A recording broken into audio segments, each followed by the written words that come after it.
Conventions for writing units. जब हमने किसी फिजिकल क्वांटिटी के यूनिट्स लिखने हैं तो हमें किन चीज़ों का ध्यान रखना है, यूनिट्स लिखने के टाइम पे क्या क्या कन्वेंशंस फॉलो की जाती हैं।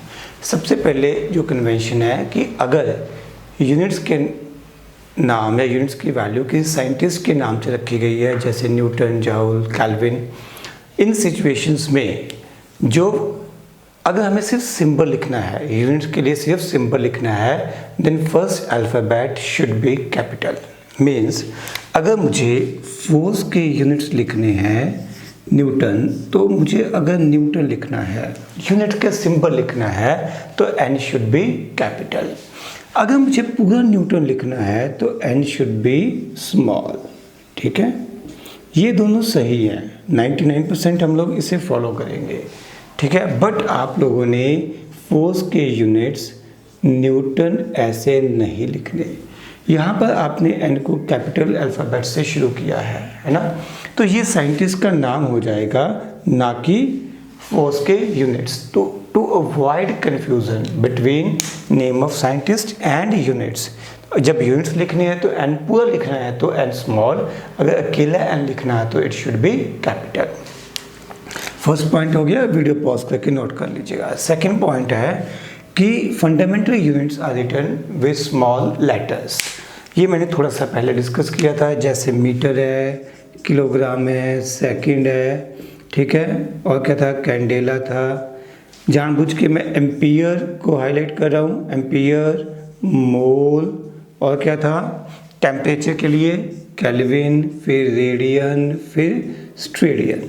ठीक है, इनमें सिर्फ ये दो यूनिट्स हैं जिनके लिए सिंबल कैपिटल अल्फ़ाबेट है। क्यों? क्योंकि ये दोनों साइंटिस्ट के नाम से आए हैं, बाकी सब सिंबल्स जो हैं वो स्मॉल अल्फ़ाबेट है। फर्स्ट इन दोनों के लिए फर्स्ट रूल क्वालिफाई हो गया, बाकी सभी के लिए सेकंड रूल तो लगेगा ही लगेगा। Fundamental units are written with small letters. Units are always singular, कभी भी यूनिट्स को प्लूरल की फॉर्म में कन्वर्ट नहीं करते। इसका क्या मतलब है कि कभी आपने ऐसे नहीं लिखना कि मैंने 10 किलोग्राम्स चीज़ खरीदी, ठीक है, बॉडी के ऊपर कितनी फोर्स लग रही थी, 30 न्यूटन्स, ऐसे नहीं लिखना। ये जो प्लूरल बनाते हो ना, आज तक बनाते आए हो, ये काम बंद कर दो, ये कन्वेंशन के हिसाब से गलत है। चाहे वो लाख हो चाहे करोड़ हो, ठीक है, आपको सिर्फ न्यूटन लिखना है। न्यूटन्स लिखने के चक्कर में पीछे एस डाल दोगे तो बेटा ये न्यूटन सेकंड बन जाएगा, फिजिक्स में न्यूटन्स नहीं बनेगा। ठीक है, तो सिंगुलर ही रखना है, कभी भी यूनिट को प्लूरल नहीं करना, चाहे न्यूमेरिकल वैल्यू जो मर्जी क्यों ना हो।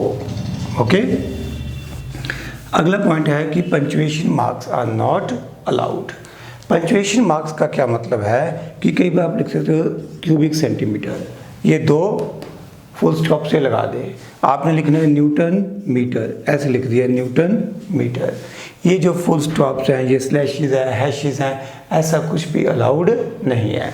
अभी तक आप लोग ऐसे मीटर पर सेकंड लिखते आए हो, मीटर पर सेकंड स्क्वायर लिखते आए हो, ठीक है यार, अभी तक काम चल रहा था, बीच बीच में हम भी कभी कभार यूज़ कर लिया करेंगे, बट ये परफेक्ट अप्रोच नहीं है। जो कन्वेंशन है उसके हिसाब से आपको मीटर पर सेकंड या मीटर पर सेकंड स्क्वायर लिखना चाहिए, यानी कि इस तरह की पंक्चुएशंस आपको अलाउड नहीं है। डिवीज़न के लिए आपको ये यूज़ नहीं करना। इसका लॉजिक बड़ा क्लियर है। मान लो मैं लिखता हूँ मीटर पर सेकंड किलोग्राम, ठीक है, अभी इसमें ये क्लियर नहीं होगा। एक मिनट, मैं आपको ज़्यादा क्लियर बताता हूँ। आपकी ये कॉपी है, आप ये लिख दिया मीटर पर सेकंड किलोग्राम। अब इसमें ये क्लियर नहीं है कि सही क्या है। दोनों चीज़ें लिखी जा सकती हैं, मीटर पर सेकंड पर किलोग्राम या metre upon second into kilogram, तो क्लैरिटी नहीं है, तो यहाँ पे एम्बिग्युइटी बनी रहती है। इस चीज़ को अवॉइड करने के लिए हम क्या करते हैं, जो लिखना है मीटर पर सेकंड पर किलोग्राम लिख दो, कोई कन्फ्यूज़न ही नहीं होगी। ठीक है, तो punctuation marks are not allowed, note कर लीजिए। आगे चलते हैं। Next we have prefixes for power of 10।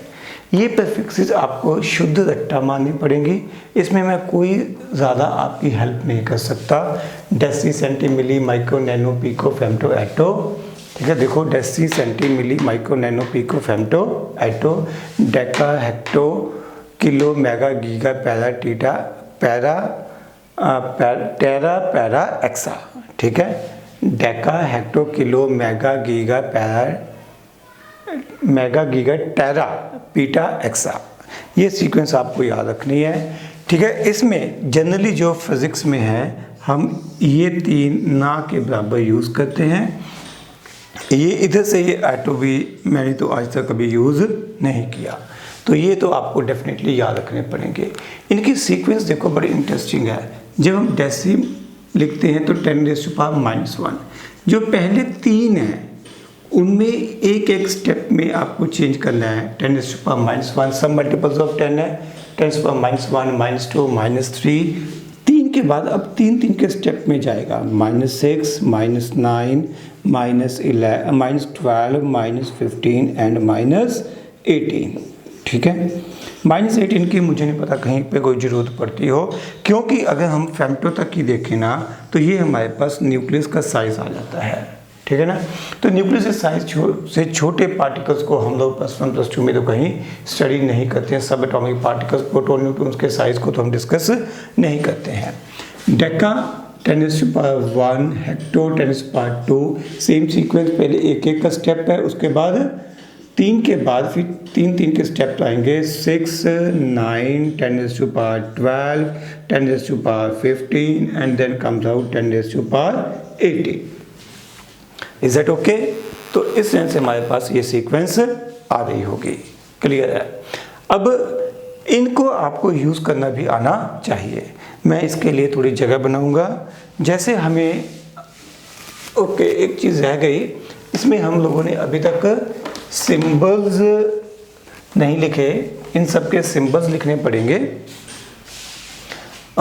जैसे डेसी के लिए D हो गया, सेंटी के लिए C हो गया, मिली के लिए M हो गया, माइक्रो के लिए म्यू हो गया, नैनो के लिए N हो गया, पिको के लिए P हो गया, फेम्टो के लिए F हो गया, एटो के लिए A हो गया, ठीक है। ये सभी अल्फ़ाबेट्स स्मॉल आएंगे, तो ये आपको ध्यान रखना है। ऐसे ही किलो के लिए मैं आपको याद होगा, किलो के लिए K स्मॉल होता है, मेगा M होगा, गीगा G होगा, टेरा T होगा, पीटा P होगा, एक्सा E होगा, ठीक है। जो कंसर्न है आपके पास डेका एंड हेक्टो का, इन दोनों के आपको सिंबल्स में थोड़ा ध्यान रखना पड़ेगा। ये बाकियों से थोड़े से हटके होते हैं, ये दोनों स्मॉल आएंगे। डेका के लिए DA आएगा और हेक्टा के लिए H आएगा, ठीक है। देखो मेरी बात को ध्यान से समझो, जो आपको कंपैरिजन में याद रखना है, आपको ये ध्यान रखना है कि जो सब मल्टीपल्स जब हैं, क्योंकि 10⁻⁻1, -2, -3, -6, -9, -12 है, तो सबके सिंबल स्मॉल अल्फ़ाबेट है। जब 10⁻+ में जा रही है, मल्टीपल्स में आ रही है, तो उस केस में सिर्फ डेका और हेक्टो को छोड़ के बाकी सबके सिंबल्स कैपिटल अल्फ़ाबेट है। एक चीज़ और ध्यान दो, डेका का सिर्फ एक ऐसा सिंबल है जिसमें DA आ रहा है, बाकी सब जगह एक सिंगल अल्फ़ाबेट से हम डिनोट कर रहे हैं।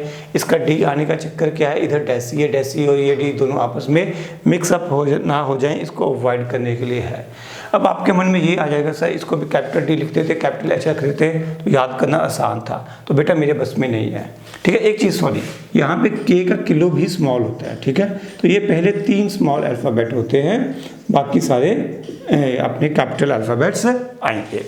अब इनको रिजल्ट्स को यूज़ कैसे करना है, देखो मान लो मुझे लिखना है कि किसी इवेंट को होने के लिए टाइम 1 माइक्रो सेकेंड लगा। 1 माइक्रो का मतलब होता है, माइक्रो ढूंढो कहाँ पे लिखा है, 10⁻⁻6 सेकेंड लगा, ठीक है।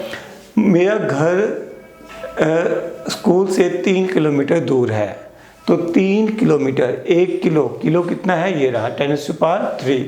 अब क्या कन्फ्यूज़न क्या हो सकती है कि हम लोगों ने आज तक किलोमीटर ही यूज़ किया है, तो क्वेश्चन है क्या मैं किलो सेकंड यूज़ कर सकता हूँ? Answer is yes. किलो को कोई मतलब नहीं है कि आप किसके साथ जोड़ते हो, किलो का मतलब है 1000, ठीक है। ये हो गया kilo second, is that okay? आप कहते हो कि आप ने एक लेंथ मेज़र की है जो कि नैनोमीटर में है, तो मान लो 5 नैनोमीटर लेंथ आपने मेज़र की है। नैनोमीटर, नैनो कितना है 10⁻⁹ तो ये हो जाएगा 5 × 10⁻⁹ मीटर हो जाएगा। ठीक है, मान लो कि आप गीगाग्राम लिखते हो, 1 गीगाग्राम। ठीक है, तो गीगा कितना है 10⁻⁹ ग्राम। ठीक है, अब 10⁻⁹ ग्राम जनरली हमें आदत है किलोग्राम में लिखने की, तो आप इसको ऐसे लिख सकते हो 10⁻⁶ × 10⁻3 ग्राम।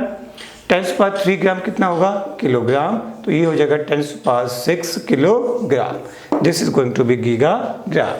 एक चीज़ ध्यान रखनी है बेटा कि जब हम प्रीफिक्सेस लिखते हैं तो अब भी कुछ रूल्स को फॉलो करना पड़ता है। जैसे जब हम प्रीफिक्सेस लिखते हैं तो डबल प्रीफिक्सेस अलाउड नहीं होती है। एटलीस्ट मुझे ये कहना चाहिए कि double prefixes should be avoided. जैसे मुझे लिखना है कि किसी कैपेसिटर की कैपेसिटेंस, आपने शायद कैपेसिटर सुना नहीं होगा बट कोई बात नहीं, किसी कैपेसिटर की कैपेसिटेंस 10⁻12 फैरड है। फैरड उसके यूनिट्स है, कैपेसिटर की कैपेसिटेंस 10⁻12 फैरड है। अब आप लोग ये कह सकते हो सर मुझे पूरी वैल्यू तो याद नहीं थी, तो मैं इसको ऐसे लिख लूँगा, तो ये भी माइक्रो है ये भी माइक्रो है, तो मैं माइक्रो × माइक्रो फैरड लिख सकता हूँ। ठीक है, लिखने में देखने में कोई गड़बड़ नहीं लग रही है, बट बेटा इसमें आपने डबल प्रीफिक्सेस यूज़ कर ली हैं, जबकि डबल प्रीफिक्सेस अलाउड नहीं होती हैं। ठीक है मेरी बात, ये double prefixes are not allowed.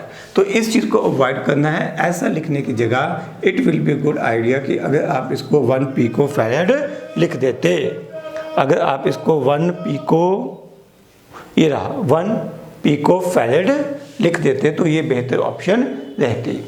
उसके बाद जब भी आप लोग प्रीफिक्सेस लिखते हो और साथ में यूनिट की कुछ पावर आ रही है, जैसे अगर मैं लिखता हूँ कि मेरे पास किलोमीटर क्यूब है, I have written kilometre cube, तो मुझे यहाँ पर ब्रैकेट डालने की ज़रूरत नहीं होती, मुझे ऐसे लिखने की ज़रूरत नहीं है। तो ये किलो के साथ अपने आप ही क्यूब हो रहा है। अगर मैं ये लिखता हूँ या किलोमीटर क्यूब लिखता हूँ तो एक ही बात है। इनफैक्ट जो स्टैंडर्ड कन्वेंशन है उसके हिसाब से यही लिखना चाहिए। मतलब क्या है, जब मुझे इसको किलोमीटर क्यूब को मीटर क्यूब में कन्वर्ट करना है, बात ध्यान से समझनी है, तो इसको ऐसे नहीं कर देना कि 10⁻3 किलो की वैल्यू पुट कर दी, ये हो गया मीटर क्यूब। ठीक है, अगर ऐसे करोगे तो ये टोटली आपका गलत हो जाएगा। आपको किलो और मीटर दोनों की क्यूब लेना है, किलो और मीटर दोनों का क्यूब लेना है। मतलब आपको 10⁻3 किलो की वैल्यू कितनी है 10⁻3 इंटू मीटर, इसका क्यूब लेना है।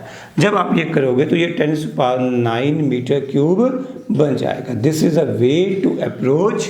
ठीक है, आपके साथ जो प्रीफिक्स है उसकी पावर भी खुद ब खुद ही हो जाएगी। ठीक है, जैसे एक और एग्जाम्पल है, हम लिखते हैं क्यूबिक सेंटीमीटर, सीसी लिखते हैं, हाँ जी क्यूबिक सेंटीमीटर। तो क्यूबिक सेंटीमीटर हम ऐसे लिखते हैं, बेसिकली क्यूबिक सेंटीमीटर ये हो गया क्यूब ऑफ सेंटीमीटर। अब सेंटी कितना था 10⁻², तो ये हो गया 10⁻² metre raise to power 3, this will become 10⁻6 metre cube. तो प्रीफिक्सेस लिखते हुए आपको इन बातों का ध्यान रखना है। जब भी आप प्रीफिक्स लिखते हो तो आप किसी भी कॉम्प्लिकेटेड से रिजल्ट को, कॉम्प्लिकेटेड से न्यूमेरिकल वैल्यू को थोड़ा ढंग से सुंदर सी वैल्यू में लिख सकते हो। मोर ओवर एक पॉइंट और ध्यान देना होता है कि हमारे पास एक स्टैंडर्ड कन्वेंशन है। स्टैंडर्ड कन्वेंशन के हिसाब से आपको कोई नंबर लिखना है 5, 6, 7, 8 इंटू 10⁻3, तो सही तरीका क्या है कि आपको एक डिजिट छोड़ के यहाँ पर डेसिमल डाल के लिखना है। यानी कि आपको इसको क्या लिखना चाहिए 5.678 इंटू 10⁻6। मैथमेटिकली इन दोनों में कोई गलती नहीं है, बट ये जो मेथड है इसको हम साइंटिफिक नोटेशन कहते हैं। साइंटिफिकली एक नंबर के बाद डेसिमल डाल के बाकी जो भी वैल्यू बची उसको 10 की पावर्स में एक्सप्रेस कर देना चाहिए। ठीक है, बढ़िया। अब इसके बाद हम डिस्कस करेंगे advantages of SI system, international system of units, जिसमें हमने पढ़ा था कि 7 फंडामेंटल यूनिट्स हैं और 2 सप्लीमेंट्री यूनिट्स हैं। तो लिखिए advantages of SI system. advantages of SI system of units. First point है it is a coherent system of units. Coherent system of units. Coherent system क्या होता है बेटा? Coherent system वो system of units है जिसमें जब हम फंडामेंटल यूनिट्स को यूज़ करके ड्राइव्ड यूनिट्स बनाते हैं तो सिर्फ हमें मल्टीप्लाई या डिवाइड करने की ज़रूरत पड़ती है, कोई और न्यूमेरिकल वैल्यू साथ में अपीयर नहीं होती. No numerical value appears while derived units from fundamental units. इसका मतलब क्या है कि मान लो मुझे स्पीड के यूनिट्स लिखने हैं, ठीक है ना. स्पीड के यूनिट्स कितने हैं? मीटर पर सेकेंड. मीटर भी क्या है? Fundamental unit. सेकंड भी क्या है? Fundamental unit. तो दो फंडामेंटल यूनिट्स को डिवाइड कर दिया, हमारे पास यूनिट्स बन गए स्पीड के, ठीक है, ड्राइव यूनिट्स बन गए. और ऐसा करते हुए यहाँ पर कोई न्यूमेरिकल वैल्यू अपीयर नहीं हुई. No numerical value appears at this position. तो बस मीटर पर सेकेंड ही हमारे पास फाइनल यूनिट्स यहाँ पर बनेंगे. Is that okay? बढ़िया. अब इस तरह के सिस्टम को हम कोहेरेंट सिस्टम ऑफ यूनिट्स कहते हैं. तो बेटा बीच में कैमरा बंद हो गया था, तो वापस चलते हैं सेकंड एडवांटेज के ऊपर. सेकंड एडवांटेज क्या है? SI system is a rational system of units. Rational system of units का मतलब क्या होता है? ऐसा सिस्टम जिसमें एक फिजिकल क्वांटिटी के लिए वन फिजिकल क्वांटिटी के लिए एक ही यूनिट है, वन यूनिट. जैसे अगर हम एग्जांपल लेते हैं तो जो पुराने सिस्टम थे उनमें एनर्जी के कई यूनिट्स होते थे. एनर्जी की हमें पता है कई टाइप्स होती हैं, जैसे हीट एनर्जी, जैसे मैकेनिकल एनर्जी वगैरह वगैरह, साउंड, लाइट, अलग अलग एनर्जीज होती हैं, ठीक है ना. तो वहाँ पर पहले एनर्जी को, हीट को मेजर करते थे कैलोरीज में, मैकेनिकल एनर्जी को जूल्स में मेजर करते थे, ठीक है. बट अभी जो एसआई सिस्टम है उसमें एनर्जी की जो मर्जी फॉर्म हो उसको हम सिर्फ और सिर्फ एक ही यूनिट यानी कि जूल्स में मेज़र करते हैं. अलग अलग टाइप्स के लिए अलग अलग यूनिट्स नहीं होते. इस तरह के सिस्टम को हम लोग क्या कहते हैं? Such system is called rational system. Third point is SI system is a metric system of units. Metric system का मतलब मैट्रिक वर्ड 10 के साथ लिंक है, यानी कि एक ऐसा सिस्टम जिसमें हम जो मल्टीपल्स या सब मल्टीपल्स हैं उनको 10 की पावर्स में लिखते हैं. एग्जैक्टली वही काम जो हम लोगों ने किया था अभी प्रीफिक्सेस को लिखते हुए, है ना. तो हम अगर किसी फिजिकल क्वांटिटी की वैल्यू लिखते हैं 2.375 इंटू 10⁻³ एग्जाम्पल है, तो हम 10 के मल्टीपल्स या सब मल्टीपल्स में हो सकता है कि किसी और सिचुएशन में ये वैल्यू हो 10⁻⁵. ये मल्टीपल हो गया, ये सब मल्टीपल हो गया. जब इस तरह से एक्सप्रेस किया जाता है तो हम इस तरह के सिस्टम को मैट्रिक सिस्टम ऑफ यूनिट्स कहते हैं. तो SI is metric system of units. Fourth point आ गया, जो एसआई सिस्टम है it is absolute system of units. SI is absolute system of units.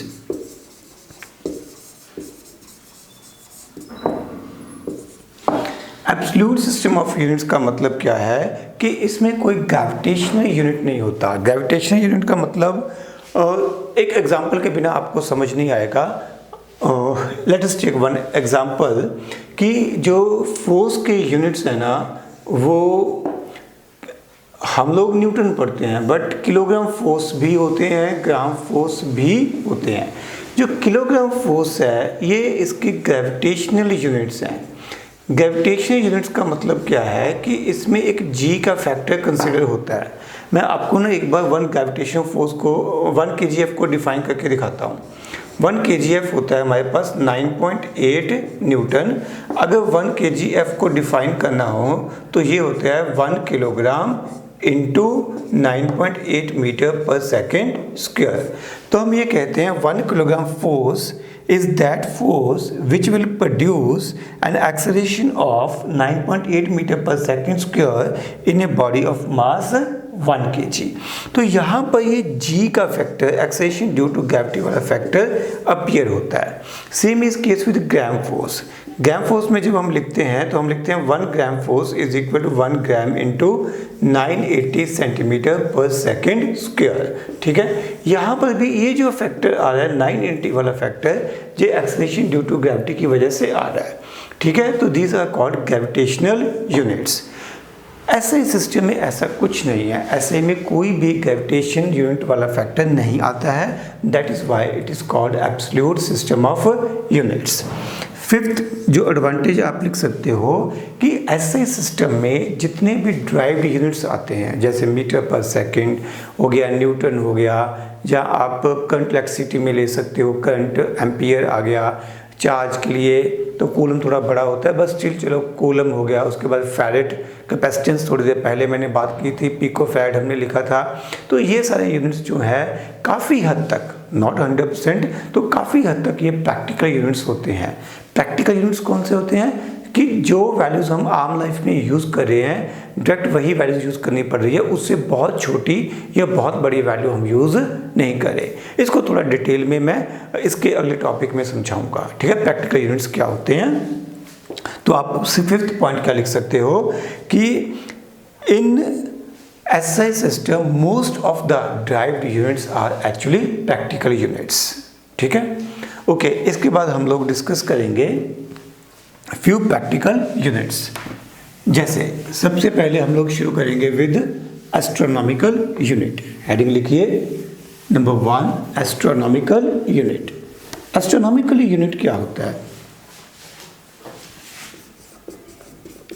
Astronomical unit denoted by symbol AU. It is average distance between Earth and Sun. Average या mean distance between Earth and Sun. ये देखो बेटा, ये मैंने बनाया है ellipse. आपको याद होगा हमने मैथमेटिकल टूल्स में डिफरेंट ग्राफ्स जब पढ़े थे तब एलिप्स पढ़ा था, है ना। तो अर्थ सन के अराउंड एलिप्टिकल पाथ में घूमती है, अर्थ सन के अराउंड सर्कुलर पाथ में बिल्कुल नहीं घूमती। अब सन और अर्थ के बीच का जो डिस्टेंस है वो हर पॉइंट पे अलग अलग है। अगर मैं इस एक पॉइंट पे देखूं तो अर्थ और सन के बीच का डिस्टेंस सबसे ज़्यादा होगा, अगर बी पॉइंट पे देखूं तो अर्थ और सन के बीच का डिस्टेंस सबसे कम होगा। Means this distance is not constant. So that is why जब हम एस्ट्रोनॉमिकल यूनिट डिफाइन करते हैं तो हम कहाँ से शुरू करते हैं? We start with mean distance between earth and sun. तो मीन वर्ड से शुरू करते हैं और इस डिस्टेंस की वैल्यू हमारे पास, किसी को याद हो तो बोल सकता है, what is value of one astronomical unit? 1.49 into 10 raise to power 1.9496 होती है मेरे ख्याल से, 10 रेज़ टू पावर 11 मीटर। ठीक है बेटा, इसको एक बार क्रॉस चेक कर लेना। मेरी मेमोरी लगातार डिक्रीज कर रही है बिकॉज ऑफ एज। तो 1 astronomical unit is 1.496 into 10 power 11 metre है। इसके बाद हमारे पास डेफिनेशन आती है लाइट ईयर की। लाइट ईयर क्या है? It is the distance travelled by light in 1 year in vacuum. It is the distance traveled by light in vacuum in 1 year. एक साल में लाइट ने वैक्यूम में जितना डिस्टेंस कवर किया that is called light year. Speed of light कितनी है? ठीक है, एग्जैक्ट वैल्यू नहीं लिख रहे, अप्रॉक्सीमेट वैल्यू लिख रहे हैं, 3 इंटू 10⁸ मीटर पर सेकेंड। चलो ऐसे ही मुझे याद करके बताओ कि हम लोगों ने एग्जैक्ट वैल्यू क्या लिखी थी, बोलो। 299,792,458 मीटर पर सेकेंड। ठीक है, जब हमने SI यूनिट्स को डिफाइन किया था तब हमने ये वैल्यू लिखी थी, लेंथ की, यही 1 मीटर की डेफिनेशन में हमने ये लिखी थी। तो ये हो गया स्पीड ऑफ लाइट। अब आ गई हमारे पास वैल्यू टाइम की। 1 साल, 1 साल का मतलब कितने दिन हो गए? 365 डेज। ठीक है, आप ज़्यादा एक्यूरेट जानना चाहते हो, आप लोग लीप ईयर कंसिडर करना चाहते हो, तो 365.25 डेज हो गए। एक दिन में कितने सेकंड्स होते हैं? एक दिन में सेकंड्स होते हैं 86400 सेकेंड। ठीक है, वैसे तो आप इसको 20 आवर्स की फॉर्म में कन्वर्ट करके सॉल्व कर सकते थे। 1 डे इज़ 24 आवर। एक दिन, एक घंटे में हमारे पास होते हैं 60 मिनट, एक मिनट में होते हैं 60 सेकेंड। बट फिज़िक्स में ये फिगर 86400 ये बार बार यूज़ होती है, तो इट इज़ रिकमेंडेड दैट कि आप इस डाटा को याद कर लो। हम देखना चाहते हैं कि लाइट एक साल में वैक्यूम में कितना डिस्टेंस ट्रेवल करती है। डिस्टेंस का फार्मूला हो जाएगा स्पीड इनटू टाइम। स्पीड हमारे पास है 3 × 10⁸ और टाइम हमारे पास है 365.25 × 86400। ठीक है, जब आप इसको सॉल्व करते हो तो मेरे ख्याल से ये वैल्यू 9.46 × 10⁻15 मीटर आ जाती है। शायद ये आपको याद भी होगी, एक बार आप लोग क्रॉस चेक भी कर लेना। ठीक है, because you know my memory is decreasing every shake, हर पल। Shake is also unit of time, shake. और आपका होमवर्क है कि आपको ढूंढना है कि एक शेक कितने सेकंड के इक्वल होता है। This is your homework. Okay, इसके बाद हमारे पास अगले यूनिट्स हैं, प्रैक्टिकल यूनिट्स हैं पार्सेक। Parsec, parallactic second. ठीक है, पार्सेक में दो वर्ड है, पैरालैक्टिक और सेकंड। मुझे पहले सेकंड को समझाना पड़ेगा, फिर मैं इसकी डेफिनेशन पे, पार्सेक की डेफिनेशन पे आऊँगा। आपको पता है कि जो एंगल है, वन राइट एंगल कितनी डिग्री के इक्वल होता है? One right angle is equal to 90 degree.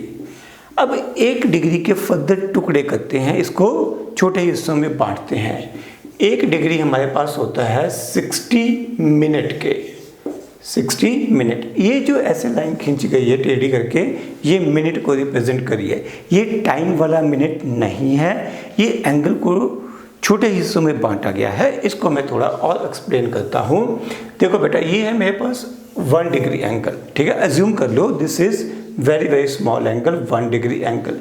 यहाँ पे मैंने शुरू किया, वहाँ पर तो ये बहुत छोटा होगा, बट अगर मैं दूर चला जाऊँगा तो इन दो लाइंस के बीच का गैप बढ़ता चला जाएगा। इससे आगे मैं जा नहीं पाऊँगा, बट यू कैन अंडरस्टैंड कि अगर अब मैं यहाँ पे पहुँच के कुछ दूर आगे जाके यहाँ पर जो एंगल बन गया, इसको आगे 60 हिस्सों में डिवाइड कर दूँ।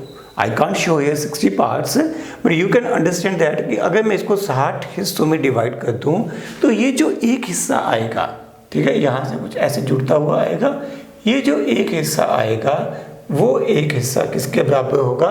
That is equal to 1 second. 1 degree का 1/60th part represent 1 second. Is it okay? हम यहाँ पे क्या यूज करें? पार्सेक। ये जो सेक है, सेकंड वर्ड है, पैरालैक्टिक सेकंड है, ये सेक वर्ड यहीं से आया है। एक्चुअली इसको और डिटेल में देखा जा सकता। ओह बेटा, I did a blender here, sorry बच्चों, गड़बड़ होगी कुछ। एक्चुअली ये गलत बोल गया मैं सारा ही। ये तो मिनट है बेटा, पहले मिनट में डिवाइड करना था, पता नहीं क्या हो गया मेरे दिमाग में। तो आई शुड से कि ये 160 degree 1 degree is equal to 60 minute. This is minute. And 1 minute के जब हम आगे हिस्से करते हैं तो ये 60 सेकेंड होता है। बेटा मैं सारा ही गलत बोल गया था, sorry for that. You need to make it clear कि पहले डिग्री को मिनट में बांटते हैं, फिर मिनट को हम आगे जाके सेकंड में बांटते हैं। ठीक है, तो I need to rectify everything. यहाँ पर ध्यान से सुनो कि यहाँ पर मैंने क्या किया था कि 1 डिग्री के 60 हिस्से किए। उन 60 हिस्सों में से जब एक हिस्सा कंसिडर किया, एक पार्ट कंसिडर किया, तो वो 1 मिनट को रिप्रेजेंट करेगा। अब इस 1 मिनट को आगे ले गए, उसके आगे 60 पार्ट किए, तो वो 60 पार्ट आगे जाके बन जाएंगे 60 सेकेंड। यानी कि उन 60 हिस्सों में से जो एक पार्ट है वो क्या रिप्रेजेंट करेगा? 1 सेकेंड को रिप्रेजेंट करेगा। मेरी जो करेक्शन है बेटा आप लोग ध्यान से समझ लेना। मैंने पहले ही कहा कि my memory is decreasing every shake and 1 shake is equal to that much second. Second आपको ढूंढने हैं। बढ़िया, तो अब आपको ये समझ में आ गया कि 1 degree is equal to 60 minute and 1 minute is equal to 1 minute ऐसे लिख सकता हूँ इज इक्वल टू 60 सेकेंड। मुझे यहाँ पे 60 मिनट की वैल्यू में ये हो गया मल्टीप्लाई बाय 1 मिनट।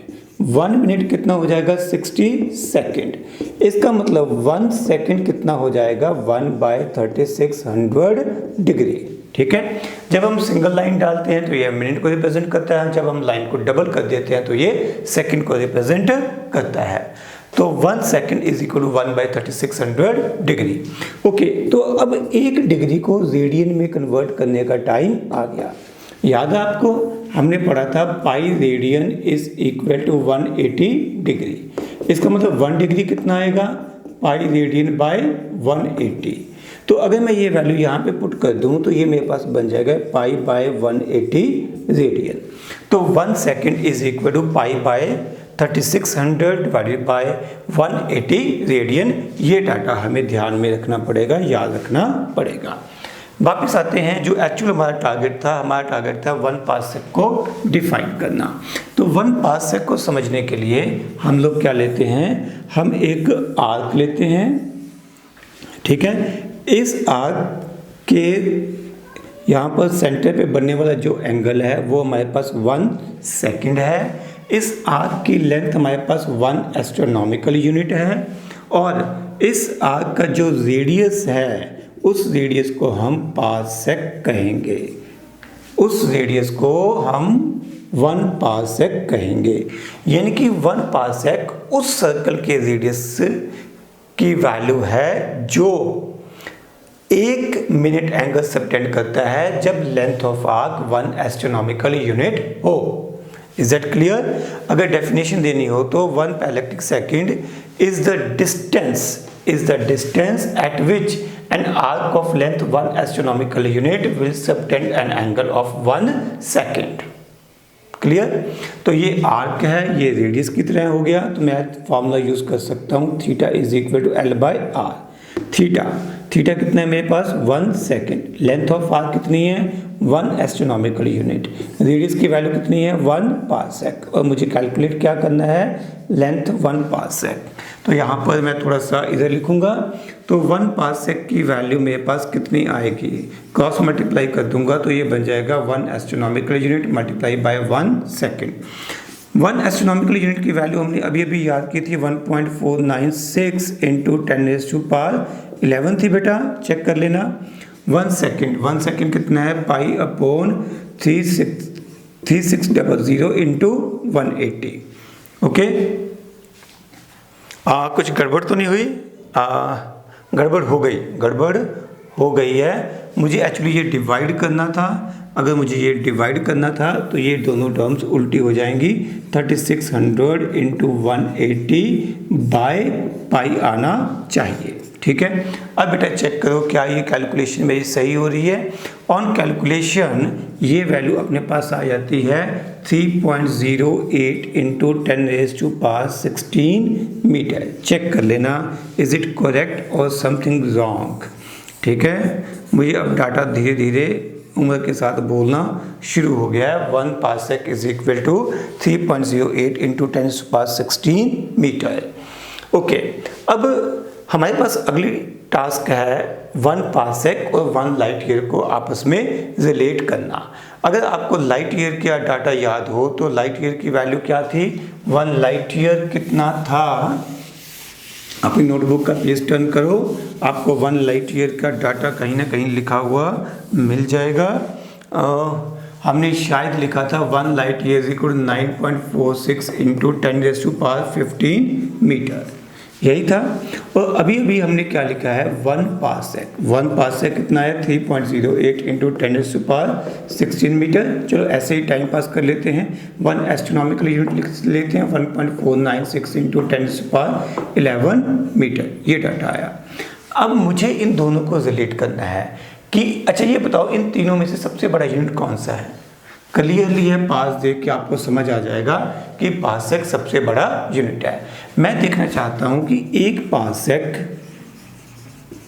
कितने लाइट ईयर्स के बराबर होता है।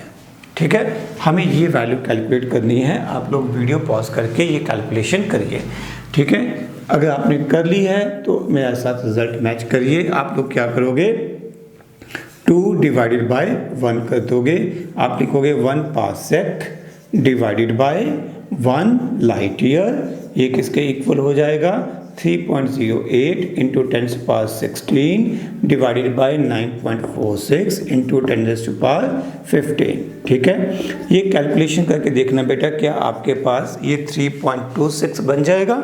ठीक है, कोई ज़रूरी नहीं होता कि आपको ये कैलकुलेशन खुद डिवाइड करके देखनी है। You can just try with calculator. क्या ये वैल्यू 3.06 बनती है, चेक इट आउट। तो इसका मतलब हमारे पास जो यहाँ पर ब्लैंक था, मेरे ख्याल से ये 3.26 बन जानी चाहिए। तो मेरे ख्याल से ये वैल्यू मैंने चेक कर लिया एक बार, यही आएगी। तो this is required answer, 1 parsec is equal to 3.26 light year. अब मैंने जो बात शुरुआत की थी वो कहाँ से की थी, प्रैक्टिकल यूनिट से, है ना। तो जो हम अभी बात कर रहे हैं ना, ये सारे के सारे light year, parsec, astronomical unit, ये सभी के सभी प्रैक्टिकल यूनिट्स ऑफ लेंथ है। देखो, जब तो मुझे अपने घर के डायमेंशंस की बात करनी है तो मैं अपनी डायमेंशंस की बात को इन टर्म्स ऑफ मीटर्स कर सकता हूँ। ठीक है, जब मुझे शहर की बात करनी है तो शहर के एरिया की बात करने के लिए metre is not appropriate unit. ठीक है, हम अक्सर ये कहते हैं कि इतने स्क्वायर किलोमीटर है, स्क्वायर किलोमीटर, तो हम स्क्वायर किलोमीटर्स की टर्म्स में बात करते हैं, साइज बड़ा हो जाता है। ठीक है, अर्थ के रेडियस की बात करते हैं 6400 किलोमीटर, तब भी ये किलोमीटर्स की टर्म्स में आ जाता है। मीटर थोड़ा सा छोटा यूनिट लगना शुरू हो जाता है। तो kilometre is more practical unit when we are talking about size of earth. अब सिमिलरली जब हम बड़े डिस्टेंसेस, अर्थ और सन के बीच के डिस्टेंस की, ठीक है, स्टार्स के बीच के डिस्टेंस की बात करते हैं, तो उस केस में metre is going to be a small unit. उस केस में हम लोग बेहतर जो प्रैक्टिकल यूनिट्स है, जिनको यूज़ करना प्रैक्टिकली आसान है, वो यूनिट्स कौन से हैं। अगर तो हमें प्लैनेट्स के डिस्टेंस मेजर करने हैं तो एस्ट्रोनॉमिकल यूनिट बेहतर है। अगर हमें उससे ज़्यादा कुछ स्टार्स के बीच का डिस्टेंस मेजर करना है तो लाइट ईयर या पार्सेक बेहतर यूनिट्स होंगे। ओके, तो अब तक मेरे ख्याल से आप लोगों ने गूगल करके देख लिया होगा कि 1 शेक कितना है। इतनी देर तो आपके मन में टिकाई आई नहीं होगी, है ना। तो 1 shake is very small unit, it is 10⁻⁸ second. तो my memory is decreasing every shake and 1 shake is equal to 10⁻⁸ second. ठीक है, ओके। तो ये हमने कुछ बड़े यूनिट्स की बात की है। इसके अलावा हम लोग कुछ और डाटा है जो आपको याद होना चाहिए। जैसे हमने बात की थी deci centi milli micro nano pico femto, है ना, याद है आपको। फेम्टो कहा था, फेम्टो अगर आप देखोगे तो वो हमारे पास था 10⁻⁻15 मीटर। तो यहाँ पर हम बिल्कुल ठीक वैसे ही एक और यूनिट है फर्मी, इसको भी यूज़ करते हैं। फर्मी बेसिकली साइंटिस्ट के नाम से आया है, फर्मी की डायरेक्ट थ्योरी होती है, वहाँ से आया है। तो 1 फर्मी कितना होता है, 10⁻⁻15 मीटर।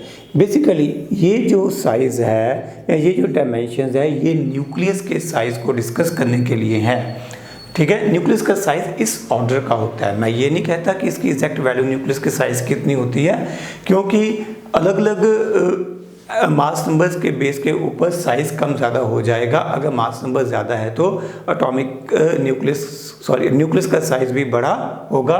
तो ये ऑर्डर है, मतलब लगभग इतना होगा। अगर आप मैथमेटिकली या अगर आप लोगों ने केमिस्ट्री में पहले से पढ़ रखा है तो आप इस रेंज में लिखते हो साइज़ ऑफ न्यूक्लियस, यानी कि मैं कह सकता हूँ रेंज है ये भी एग्जैक्ट वैल्यू नहीं है। 1 फर्मी टू 10 फर्मी के बीच में हमारे पास ये वैल्यू आती है। तो स्मॉल लेंथ को मेज़र करने के लिए किस लेवल पे, न्यूक्लियस लेवल पे मेज़र करने के लिए हम फर्मी यूज़ करते हैं। न्यूक्लियस के बाद हमारे पास आ जाता है एटम। एटम का साइज़ जो है वो इस ऑर्डर का होता है 10⁻⁻10 मीटर। तब हम क्या यूज़ करते हैं, एंगस्ट्रॉम यूज़ करते हैं। उसके बाद हम लोग नैनोमीटर, मॉलिक्यूल्स के साइज़ के लिए नैनोमीटर, नैनो 10⁻⁹ मीटर। उसके बाद माइक्रोमीटर, है ना, 1 माइक्रो हमने पढ़ा था 10⁻³ -6 मीटर। उसके बाद पेपर की थिकनेस देखनी है, थिकनेस ऑफ शीट, तो वो मिलीमीटर्स में आ जाएगा, -3 मीटर। कॉपी की मोटाई देखनी है तो वो सेंटीमीटर्स में आ जाएगा, 10⁻²मीटर। ठीक है। घर का साइज, कमरे के डायमेंशंस देखनी है तो वो मीटर्स में आ जाएगा। तो ये छोटे यूनिट्स हैं, प्रैक्टिकल यूनिट्स हैं, किसके लिए? लेंथ को मेजर करने के लिए। बड़े यूनिट्स हमने बात की, light year, astronomical unit and parsec. Is that okay?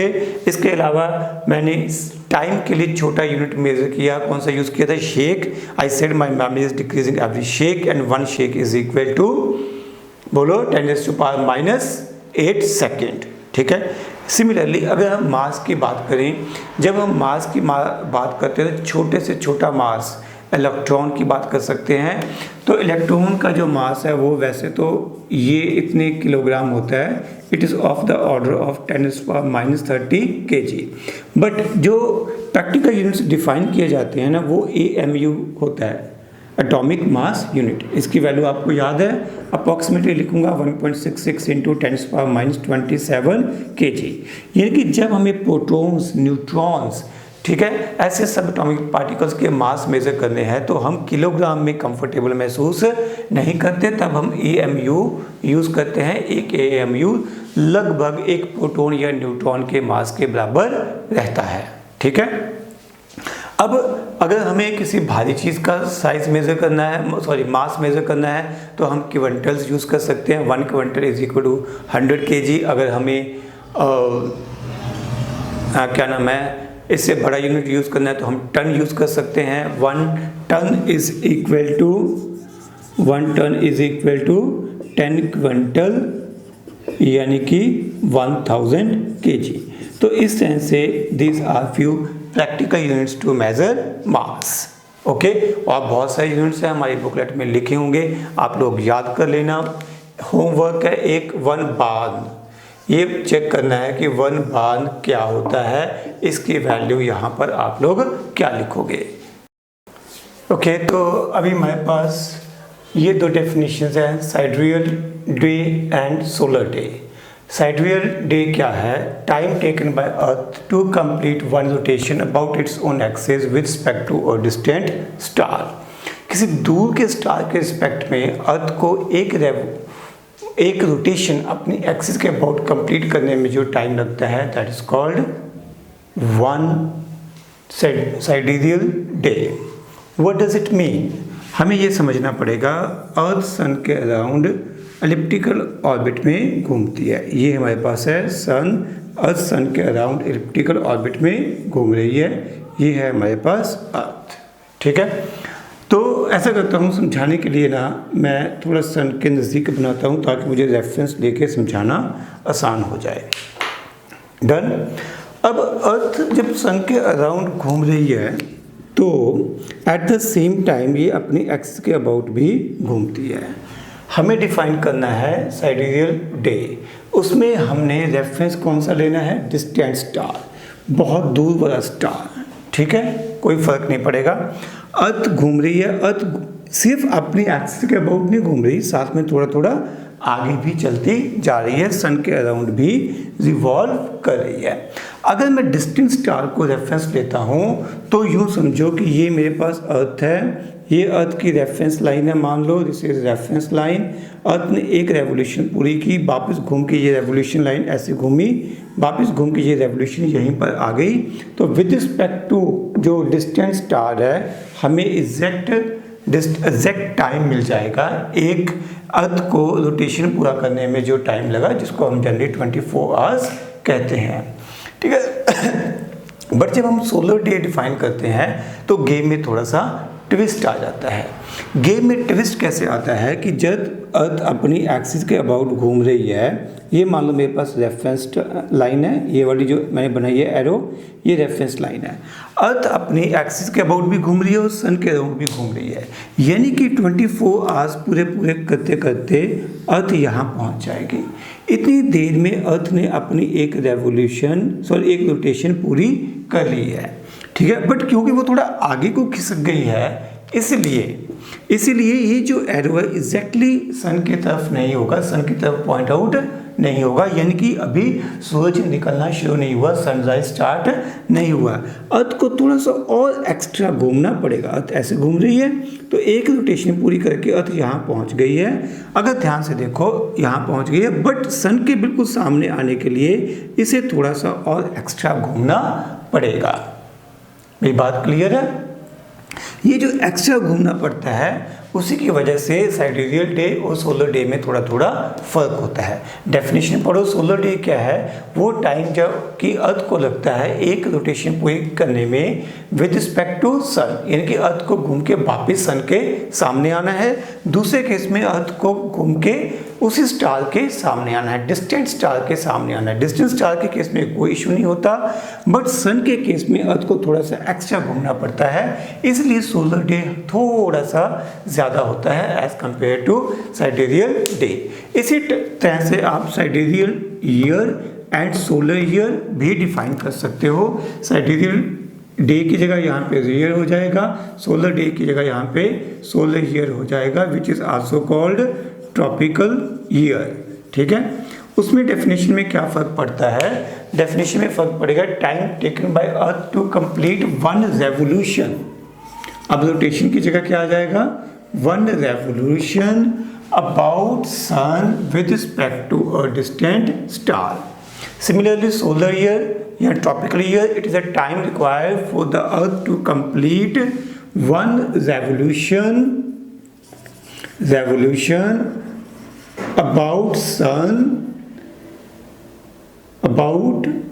sun with respect to sun, या in terms of वर्निनॉक्स या इक्विनॉक्स। इन टर्म्स ऑफ वर्निनॉक्स, एक वर्निनॉक्स से दूसरी वर्निनॉक्स तक जाने में जो टाइम लगता है that is called from one vernal equinox to other या नेक्स्ट वर्निनॉक्स। वर्निनॉक्स आपको पता होगा, वर्निनॉक्स साल का वो दिन होता है जब दिन और रात एक जैसे होते हैं, स्प्रिंग वर्निनॉक्स जैसे आप कहते हो। उस समय क्या कंडीशन होती है? उस केस में सन अर्थ के ऊपर बिल्कुल सीधा पड़ रहा होता है, जो यही होती है कंडीशन, सन अर्थ के ऊपर बिल्कुल सीधा पड़ता है, तो तब सीजन्स चेंज होते हैं, है ना। तो यहाँ पर हम एग्जैक्टली वही बात कर रहे हैं कि अगर अर्थ को घूम के वापस वहीं तक आना है, ठीक है, बिल्कुल सन के बिल्कुल उसी पोजीशन पे आना है सन के रिस्पेक्ट में, तब जो साल होगा उसको हम कहेंगे ट्रॉपिकल ईयर या सोलर ईयर।